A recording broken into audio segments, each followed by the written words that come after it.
Hello, जय हिंद दोस्तों। कैसे हैं आप सब लोग। आशा करते हैं आप सब मस्त होंगे और अपनी पढ़ाई में व्यस्त होंगे।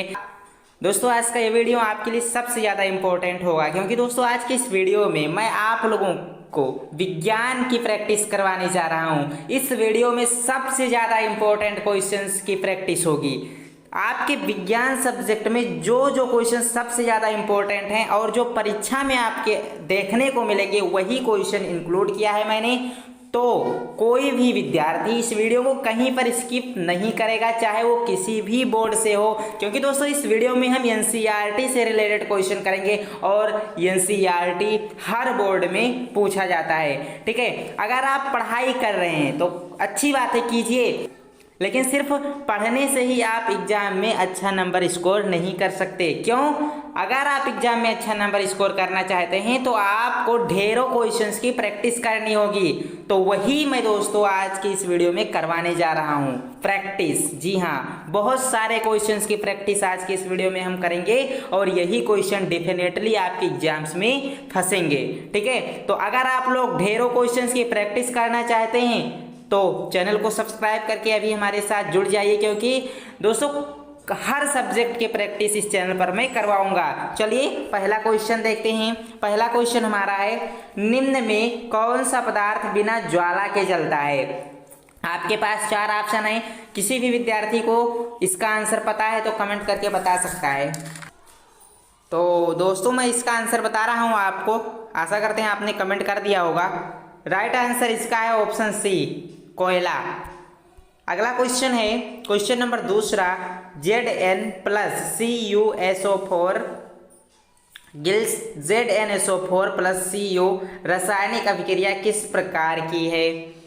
ये रासायनिक अभिक्रिया किस प्रकार की अभिक्रिया है, आप लोग गौर से देखेंगे तो जो Zn है ये Cu को विस्थापित कर रहा है।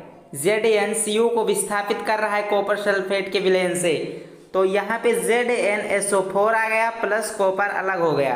ठीक है, क्योंकि कॉपर का जगह Zn ले लिया। ठीक है, कॉपर जहाँ पर हुआ करता था, जहाँ पर कॉपर हुआ करता था वहाँ पर आप देखेंगे तो Zn आ गया है। यानी कि दोस्तों कॉपर सल्फेट के विलयन से जिंक ने कॉपर को विस्थापित कर दिया, इसलिए यहाँ पे हो जाएगा आपका विस्थापन अभिक्रिया, क्योंकि विस्थापन हुआ है या Zn ने विस्थापित किया है कॉपर को, इसलिए कॉपर का विस्थापन हुआ है। इसीलिए हम कहेंगे कि ये विस्थापन अभिक्रिया का एक उदाहरण है। चलिए अगला क्वेश्चन देखते हैं, क्वेश्चन नंबर तीसरा, लोहा को जिंक से लेपित करने की क्रिया को क्या कहते हैं। लोहे को जिंक से लेपित करने की क्रिया को गैल्वेनीकरण कहते हैं। ऑप्शन बी राइट आंसर है। क्वेश्चन नंबर फोर्थ, बहते हुए रक्त को रोकने में उपयोगी यौगिक है। राइट आंसर इसका है ऑप्शन बी फिटकरी। फिटकरी इसका सही आंसर है। बहते हुए रक्त को रोकने में फिटकरी बहुत भूमिका निभाता है। पांचवा है आपका, लैक्टिक अम्ल का प्राकृतिक स्रोत है। लैक्टिक अम्ल का प्राकृतिक स्रोत कौन सा है, इन चारों में से बताइए। दही, सिरका, इमली या फिर टमाटर। राइट आंसर जाएगा ऑप्शन ए के साथ, दही। दही में लैक्टिक अम्ल मौजूद होता है। वोल्ट प्रति एम्पियर प्रदर्शित करता है, V/I = R। ये इसका मात्रक वोल्ट होता है विभवांतर का, एंड इसका मात्रक होता है एम्पियर। तो वोल्ट प्रति एम्पियर यही पूछा गया है। ये बराबर है प्रतिरोध के, और प्रतिरोध का मात्रक होता है ओम। तो ऑप्शन सी सही आंसर है, ओम। ठीक है, चलिए समझ में आया ना जो बताया मैंने। कहाँ से निकाला ये वैल्यू, बी डायरेक्टली प्रोपोर्शनल आई। ये फॉर्मूला आप लोग जानते ही होंगे। और जब समानुपाती का चिन्ह हटता है तो हो जाता है V/I/R। तो यहीं से I को यहाँ पे ला करके प्रतिरोध का मान मैंने निकाला और इससे वोल्ट प्रति एम्पियर का मात्रक आ गया, जो कि होता है ओम। ओके, समझे ना, बिल्कुल समझ गए होंगे। निम्न में कौन विद्युत का सुचालक है। विद्युत का सुचालक बताना है आपको, सल्फर, प्लास्टिक, आयोडीन या फिर ग्रेफाइट। तो ऑप्शन डी ग्रेफाइट इसका सही आंसर है। ग्रेफाइट विद्युत का सुचालक है। ठीक है, क्या है? ग्रेफाइट विद्युत का सुचालक है। ऑप्शन डी राइट आंसर हो जाएगा। 8वां क्वेश्चन है, विद्युत बल्ब का तंतु किस धातु का बना होता है? 4 ऑप्शन है आपके पास, लोहा, तांबा, टंगस्टन, सोना। विद्युत बल्ब का तंतु किस धातु का बना होता है? तो जो विद्युत बल्ब का तंतु होता है वो बना होता है टंगस्टन का। टंगस्टन का प्रयोग करते हैं विद्युत बल्ब के तंतु को बनाने में। क्वेश्चन नंबर 9, ऊर्जा का एसआई मात्रक होता है? ऊर्जा का एसआई मात्रक होता है जूल। जूल ऊर्जा का एसआई मात्रक है। क्वेश्चन नंबर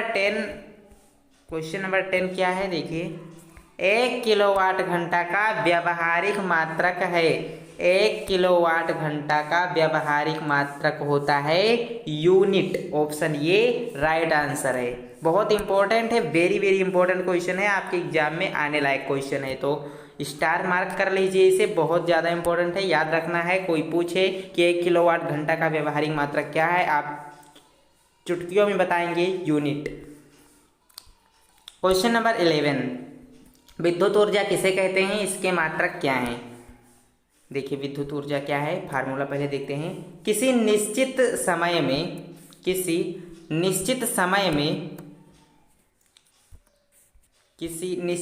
में धारा के द्वारा किया गया कुल कार्य विद्युत ऊर्जा कहलाता है। किसी निश्चित समय में धारा के द्वारा किया गया कुल कार्य ही विद्युत ऊर्जा कहलाता है। फॉर्मूला होता है W = P × T, वाट घंटा।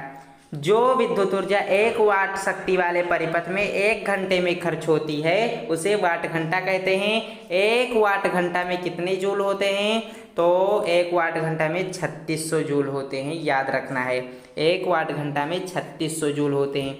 1 वाट लिखिए, फिर उसे 1 घंटा से यानी कि 60 मिनट से और 60 सेकेंड से गुणा कर दीजिए। 60 × 60 × 1 तो आएगा 3600 जूल। ओके, फिर किलोवाट घंटा, ये वाट घंटा था, अब किलो आ गया, तो किलो से यानी कि 1000 से गुणा कीजिए। इसे 1000 से गुणा करेंगे तो आपको 36 लाख मिलेगा।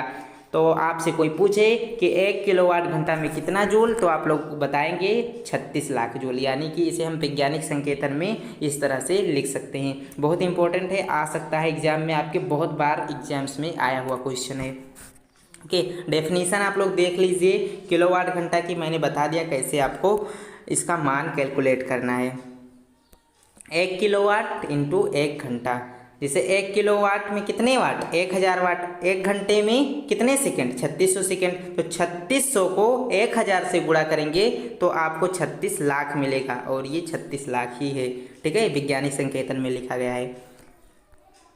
क्वेश्चन नंबर 12, परजीवी कितने प्रकार के होते हैं? उदाहरण दीजिए। परजीवी कितने प्रकार के होते हैं? ये 2 प्रकार के होते हैं। कौन कौन से? देखिए, बाह्य परजीवी जिसे इक्टोपैरासाइट कहते हैं। इस प्रकार के परजीवी पोषक के शरीर के बाहर रहकर उनसे भोजन प्राप्त करते हैं, जैसे जूं, खटमल आदि। और जो अंतः परजीवी होते हैं जिन्हें एंडोपैरासाइट कहा जाता है, ये परजीवी पोषक के शरीर के अंदर रहकर उनसे भोजन प्राप्त करते हैं, जैसे एस्केरिस, टेपवर्म आदि। ओके, एंड क्वेश्चन नंबर 13 देखिए। क्वेश्चन नंबर 13 हमारा क्या है? आयनिक यौगिकों का गलनांक उच्च क्यों होता है? उत्तर है, अंतर आयनिक आकर्षण के कारण आयनिक यौगिकों का गलनांक उच्च होता है। इनके क्रिस्टल जालक में धनायन और ऋणायन निश्चित क्रम में संयोजित रहते हैं। उनमें अंतर आयनिक बल अधिक होता है। बंद संकुचित आकृति को तोड़ने के लिए उच्च ऊर्जा की आवश्यकता है, इसलिए इनका गलनांक उच्च होता है। ठीक है, आयनिक यौगिकों का गलनांक क्यों उच्च होता है, यहाँ पे आप लोग देख सकते हैं, पढ़ लीजिए, याद कर लीजिए, किसी तरह से इम्पोर्टेंट क्वेश्चन है। ठीक है दोस्तों, स्क्रीनशॉट ले लीजिए, आ सकता है आपके एग्जाम में। ये बहुत इंपॉर्टेंट क्वेश्चन है। क्वेश्चन नंबर 14, प्रतिरोध पर क्या प्रभाव पड़ता है यदि तार की लंबाई बढ़ा दी जाए, काट का क्षेत्रफल बढ़ा दिया जाए? देखिए उत्तर, प्रतिरोध तार की लंबाई के सीधा समानुपाती होता है। प्रतिरोध तार के लंबाई के सीधे समानुपाती होता है, इसलिए तार की लंबाई बढ़ाने पर प्रतिरोध भी बढ़ता है। ओके। एंड दूसरा है काट का क्षेत्रफल बढ़ाने पर क्या होगा, मोटे तार का प्रतिरोध बारीक तार की अपेक्षा कम होता है। जो मोटा तार होता है उसमें कम प्रतिरोध होता है, किसके मुकाबले, पतले तार के मुकाबले। इसलिए यदि तार का क्षेत्रफल बढ़ा दिया जाए अर्थात तार मोटी ली जाए, ओके, तार मोटी लेंगे तो प्रतिरोध कम होगा, यही कहना चाह रहा है। अगर आप मोटी तार प्रयोग में लाएंगे तो प्रतिरोध कम होगा, ठीक है उसमें, और पतली तार में प्रतिरोध अधिक होगा, क्योंकि अनुप्रस्थ काट क्षेत्रफल बढ़ने पर प्रतिरोध घटता है। ओके, तो याद रखना है, इंपॉर्टेंट क्वेश्चन था, आपके एग्जाम में आ भी सकता है। दोस्तों आज के वीडियो में इतना ही। अगर आपको ये वीडियो पसंद आया है तो लाइक कर दीजिए। आगे भी इसी तरह की वीडियो देखनी है, आपको ढेरों क्वेश्चंस की प्रैक्टिस करनी है तो चैनल को सब्सक्राइब करके आप हमारे साथ जुड़ जाइए। आपको यहाँ पर हर विषय की प्रैक्टिस करवाई जाएगी। ओके, चलिए मिलते हैं नेक्स्ट वीडियो में। जय हिंद, वंदे मातरम।